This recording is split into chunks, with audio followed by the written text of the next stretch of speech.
स्पष्ट आसामनि पपुलास आरो एडभान्स कमिउनिटि द माहारि बेखौ लानानै आसामाव तुमुल बितर्क जागासिनो दङ नोंथांमोना मिथिगौ आरो बे द माहारिया जुदि जोंबायदि एसटि स्टेटासखौ मोनोब्ला जोंहा जे खहा जागोन बे ध्रुब सत्य भारतबर्षनि संबिधानाव एसटिआ एबिसिडि बा 1 2 बेबायदि जेबो गैया 1 2 3 केटेगरि जेबो गैया एसटि मोनसेयानो बिथांमोनखौ जुदि एसटि खालायोब्ला जों दा अल इन्डिया बा स्टेट लेभेलाव जिखिनि ट्राइबेलफोरनि सुजुग सुबिदा दं बेवहाय बिथांमोनाबो बाहागो लागोन आरो जिहेतु बिसोरो गोबां सुबुं सानखान्थिनि माहारि आरो शिक्षाय दिक्षाय अर्थनैतिक दिगाव एडभान्सखा गतिके जोङो दा 14टा आसामनि ट्राइबेल जनगोष्ठी नटिफाइड जनगोष्ठीया बिसोरजों फेर मारिनो हानाय नङा जेरैखिजाया जों खहा जागोन स्पेसियेलि जोंनि फरायसाफोर हायार एडुकेसनाव एडमिशन मोननो हानाय नङा खारन बिसोरो बहुत एडभान्सखा आरो अर्थनैतिक दिगाव बिसोरो जोबोद एडभान्स बेफार बानिज्य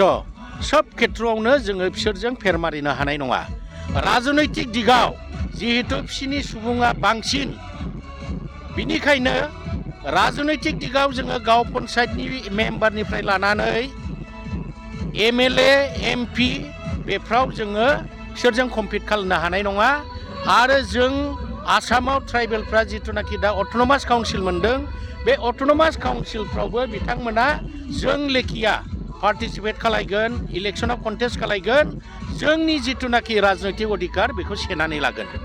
राजनैतिक अधिकारखौ जुदि सेनानै लानो हायोब्ला राजनैतिक क्षमतानि दारैसो गासैबो जोंनि उन्नयननि खामानिफ्रा जायो गतिके जोंनिफ्राय सेनानै लायोब्ला जोंहा जिखिनि जों खामानि मावनांगौ बेफोरखौ जों हानाय नङा गतिके खहा जागोन बे एकदम निर्घात एसबि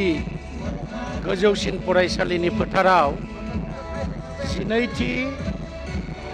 खौसेथि बर' सुबुं आफादनि कनफारेन्स जादों दिनै नैथि सान आरो बे नैथि साननि सेथि हाबाफारि फिरफिला थिखांनाय बेवहाय आंखौबो अल आसाम ट्राइबेल संघनि आफादगिरि महरै आलासि हिसाबै हांख्रायहरदों आरो आं बे हाबाफारियाव नुजाफैनानै जोबोद गोजोननाय मोनदों मिथिनो मोनदों दिनैनि हाबाफारिनि गेजेरजों खौसेथि बर' सुबुं आफादा बिटिसिनि बाहेरायाव थानाय दुलाराय आसामनि बर' फिसाफोरखौ ज' खालामनानै खौसेयै बर' माहारिखौ गासैबो बिथिंजों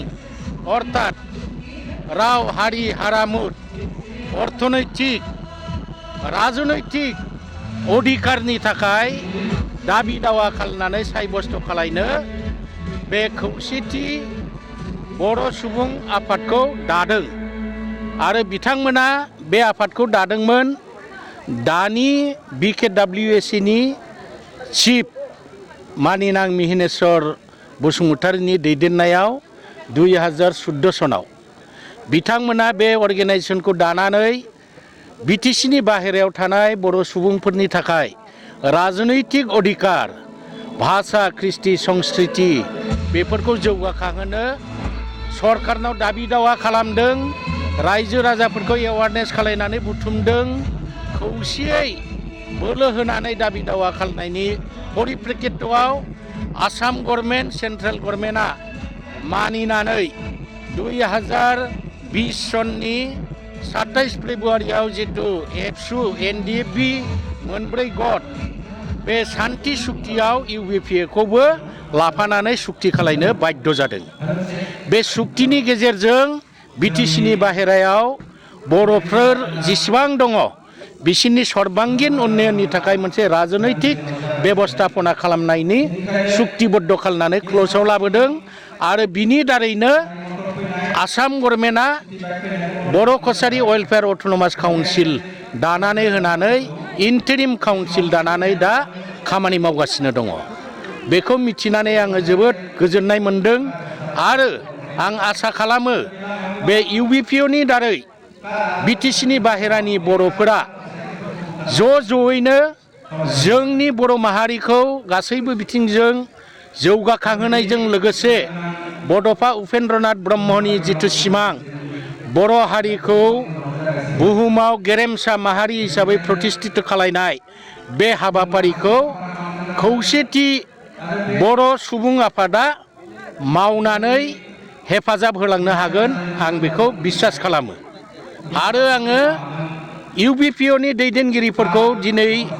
नोंथांमोननि गेजेरजों खावलायगोन जे जिखिनि खामानि मावदों बे जोबोद मोजां जादों आरो बिनिख्रुइ साबसिन हामसिन खामानि मावनो थाखाय बिटिसिनि बाहेरायाव थानाय गासैबो बर' माहारिनि सुबुंफोरा